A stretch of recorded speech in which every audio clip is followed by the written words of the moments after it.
nothing like being on the road inside of an open-top roadster.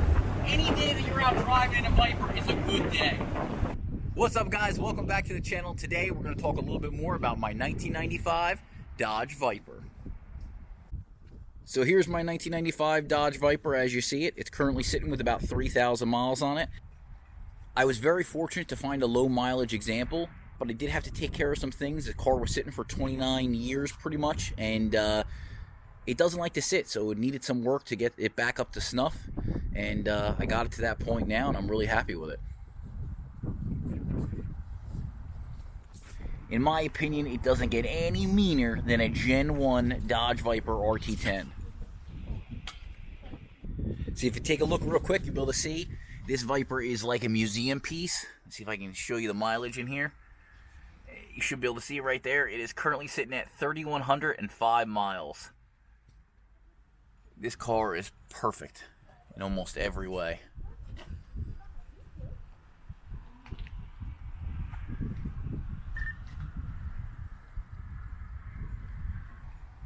So when I got this car, I did have to go ahead and immediately put a new fuel pump in the car as it was not currently running.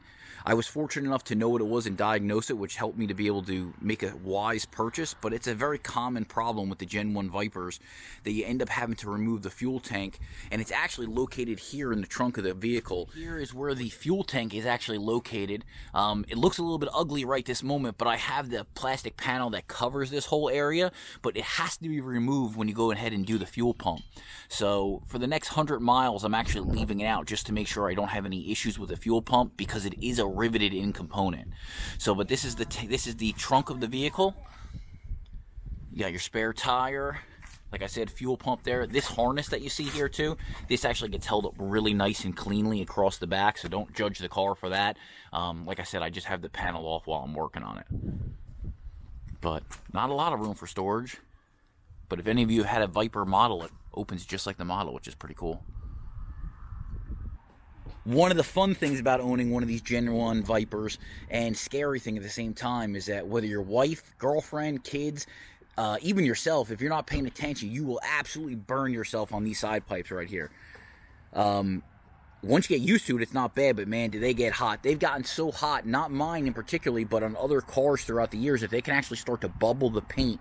I'm very fortunate that's never happened in mine, and I'm actually in the process of looking for an aftermarket exhaust to give it a little bit more of a bite and a growl, but just be known that if you ever get the opportunity to drive in a Gen 1 Viper, watch your ankles. Cool fact about a Viper, for any of you who don't know, that I know Doug DeMuro has said it online, but it's really easy to check out the engine on any Viper that you see. So what you're going to do is you're going to come over here, right to the nose, right about here. You're going to come down here, and I don't know if you can see it, but there is actually a little lever in here. So you're going to reach your hand in, you're going to find the lever. You're going to reach your hand in, find the lever.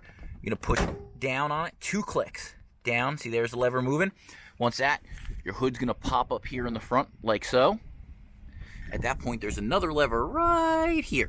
And what I like to do is I reach my hand a little bit, release that there. What that's going to do is go ahead and pop your nose up all the way. And at this point, we're going to walk to the side.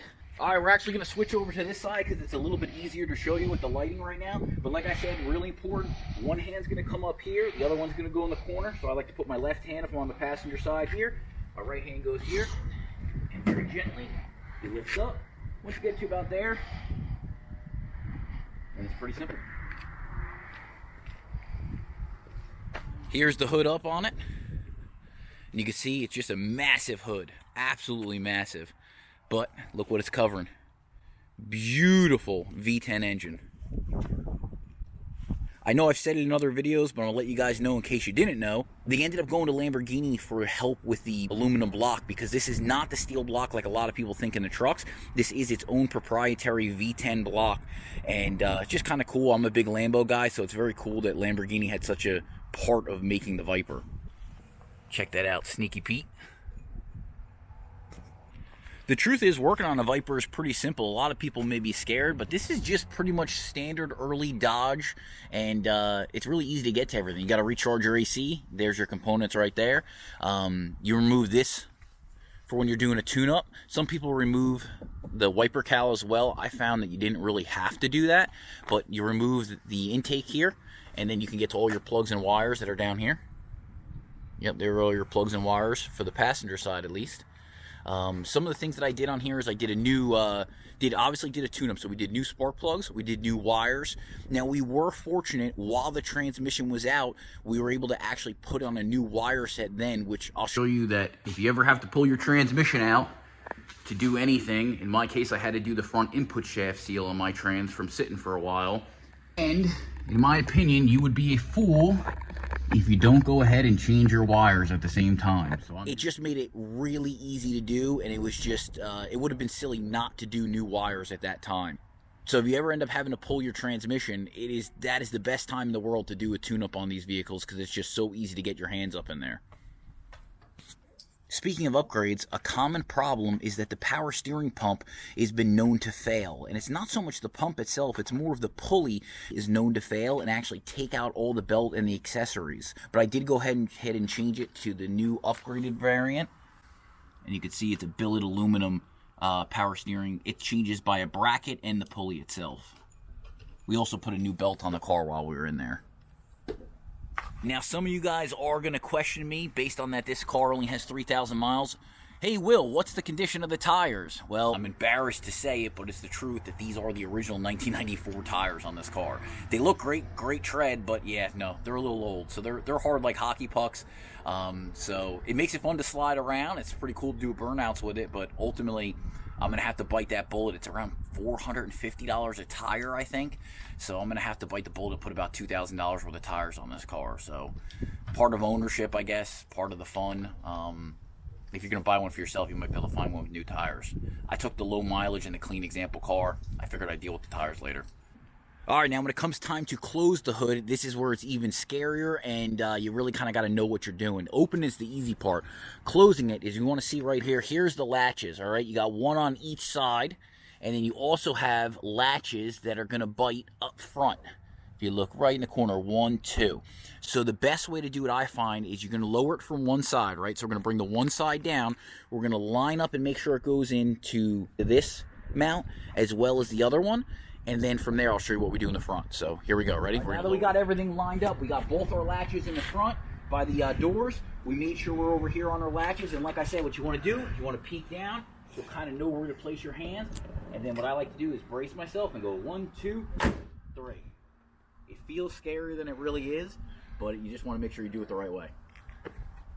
All right, guys, I'm going to try to take you on a little bit of a ride in the Viper today. So let's do a quick little whip around in the Viper, shall we? Now, it's important in these cars that you want to make sure that you let it warm up really good before you actually drive it.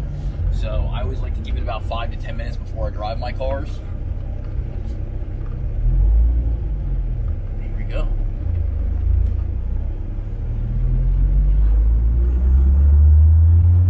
There's nothing quite like driving in a Viper. It's really a cool experience because of the open top. I've been in a GTS before and they're a lot of fun too, but this is my favorite. They got a lot of power to them, but it's really a usable power. I've been in a lot of fast cars, and sometimes fast cars are great, but within 30 seconds you're doing 130 miles an hour, which is crazy, you know? There's only so much speed that you can carry while on the public roads, you know? It's different when you're on a track, but when you're in some of these fast cars like Lamborghinis and stuff and Ferraris, the next thing you know, you step on the gas, you're doing 130 miles an hour. That's don't stop, you know, that's straight to jail if you get in trouble. And like I said, being on the fact that we're on 1994 tires, we do have to be careful because, let's be honest, they'll just slide. You don't want to be one of those guys on YouTube who end up in a ditch. But if you're careful with it, you can get a little dumb with it at times. Woo! I don't know if you can hear it, but man, this thing just sounds awesome up top. Man, there's nothing like being on the road inside of an open top roadster. Even in the winter, it's a little bit chilly, but I still wouldn't trade it for anything else. Everybody loves a Viper. It doesn't matter what age you are, kids, adults, the older generation, everybody just loves it. It brings smiles to everybody's face, and it's such an iconic car.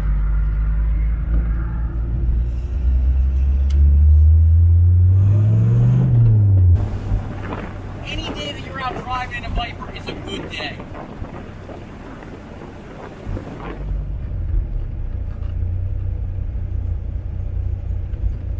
that's pretty much going to do it for this video, guys. I want to say thanks for being here. We're going to have a lot more cool content coming out soon, but I just want to say thank you guys for being here today. Thanks for checking out my Viper with me, and it's only got 3,100 miles. I better go put some more miles on it. So thanks again, guys. Have a good day. I'm going to go for a ride.